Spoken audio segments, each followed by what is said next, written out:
આજનો ઓડિયો પરમપિતા પરમાત્માને શરણે સમર્પિત કરું છું. આપ સૌની શુભેચ્છા મારા પર બની રહે તેવી અભ્યર્થના સહ જય શ્રીમદ નારાયણ.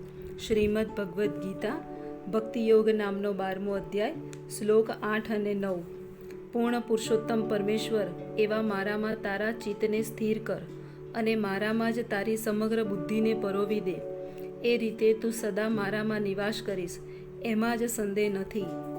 જે મનુષ્ય ભગવાન કૃષ્ણની ભક્તિમાં રત રહે છે તે પરમેશ્વર સાથે પ્રત્યક્ષ સંબંધમાં રહે છે. એટલે એમાં કોઈ શંકા નથી કે શરૂઆતથી જ તેની સ્થિતિ દિવ્ય હોય છે. ભક્ત ભૌતિક ભૂમિકામાં રહેતો નથી, તે સદૈવ કૃષ્ણમાં સ્થિત રહે છે. ભગવાનનું પવિત્ર નામ તથા સ્વયં ભગવાન બંને અભિન્ન છે. તેથી ભક્ત જ્યારે હરે કૃષ્ણનું કીર્તન કરે છે ત્યારે કૃષ્ણ તથા તેમની અંતરંગ શક્તિ ભક્તની જિહ્વા પર નિર્તન કરે છે. જ્યારે તે કૃષ્ણને ભોગ ધરાવે છે ત્યારે કૃષ્ણ પ્રત્યક્ષ રીતે તે ગ્રહણ કરે છે અને ભગવાનને ધરાવેલા ભોજનના શેષને પ્રસાદ તરીકે ગ્રહણ કરીને ભક્ત કૃષ્ણમય થઈ જાય છે. જે મનુષ્ય આવી રીતે સેવામાં તન્મય થતો નથી તે સમજી શકતો નથી કે આ બધું કેવી રીતે થાય છે. તો પણ ભગવદ્ ગીતા તથા અન્ય વૈદિક ગ્રંથોમાં આ જ વિધિની ભલામણ કરવામાં આવી છે. હે પ્રિય અર્જુન, હે ધનંજય, જો તું તારા ચિત્તને અવિચળ ભાવે મારામાં સ્થિત કરી ન શકે તો તું ભક્તિ યોગના વિધિ વિધાનોનું પાલન કર. એ રીતે મને પામવાની ઈચ્છાને વિકસિત કર. આ શ્લોકમાં ભક્તિ યોગની 2 જુદી જુદી પ્રક્રિયાઓ સૂચવી છે. જે મનુષ્યએ દિવ્ય પ્રેમ દ્વારા પૂર્ણ પુરુષોત્તમ પરમેશ્વર કૃષ્ણ પ્રત્યે સાચા અનુરાગનો વિકાસ કર્યો છે તેના માટે પ્રથમ પ્રક્રિયા ઉપયુક્ત છે. અને જેને દિવ્ય પ્રેમ દ્વારા પરમેશ્વરમાં અનુરાગ થયો નથી તેના માટે બીજી પ્રક્રિયા ઉપયુક્ત છે. આ બીજી શ્રેણીમાંના મનુષ્યો માટે વિવિધ પ્રકારના વિધિ વિધાનો છે જેમનું પાલન કરીને અંતે તે કૃષ્ણ માટેના અનુરાગની અવસ્થા પ્રાપ્ત કરે છે. ભક્તિયોગ એ ઇન્દ્રિયોનું શુદ્ધિકરણ છે. અર્વાચીન કાળમાં ભૌતિક જીવનમાં ઇન્દ્રિયો સદા અશુદ્ધ હોય છે કારણ કે તેઓ સદા ઈચ્છા તૃપ્તિમાં કાર્યરત રહે છે. પરંતુ ભક્તિ યોગના અભ્યાસ દ્વારા ઇન્દ્રિયોને શુદ્ધ કરી શકાય છે અને વિશુદ્ધ અવસ્થામાં તેઓ પ્રત્યક્ષ રીતે પરમેશ્વરના સંપર્કમાં આવે છે.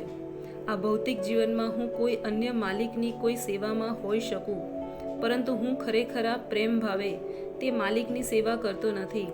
હું માત્ર પૈસા માટે તેની સેવા કરું છું અને તે માલિક પર મારામાં પ્રેમભાવ રાખતો નથી. તે મારી પાસે સેવા કરાવે છે અને તેનું વળતર મને આપે છે, એટલે તેમાં પ્રેમભાવ હોવાનો સવાલ જ હોતો નથી. પરંતુ આધ્યાત્મિક જીવનમાં મનુષ્યએ વિશુદ્ધ પ્રેમના સ્તર સુધી ઉન્નત થવું પડે છે.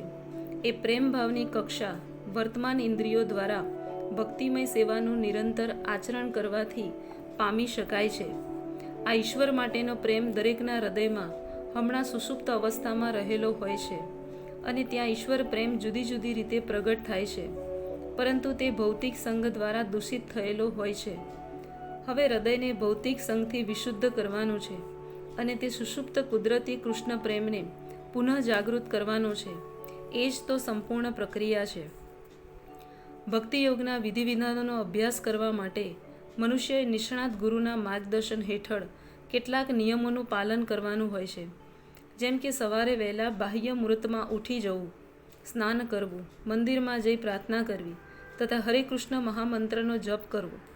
પછી અર્વા વિગ્રહને અર્પણ કરવા માટે ફૂલ વીણવા, અર્ચા વિગ્રહને ધરાવવા માટે રસોઈ કરવી, પ્રસાદ ગ્રહણ કરવો વગેરે એવા અનેક પ્રકારના નીતિ નિયમો હોય છે જેમનું પાલન કરવાનું હોય છે.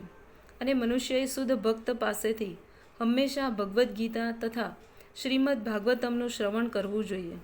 આવા અભ્યાસથી કોઈ પણ મનુષ્યને ભગવત પ્રેમની કક્ષાએ પહોંચવામાં મદદ મળે છે અને પછી તે ભગવાનના દિવ્ય લોકને વિશે પોતાની પ્રગતિને સુનિશ્ચિત કરે છે.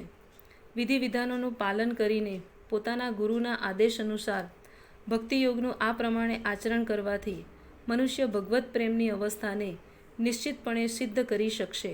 જય શ્રીમદ નારાયણ.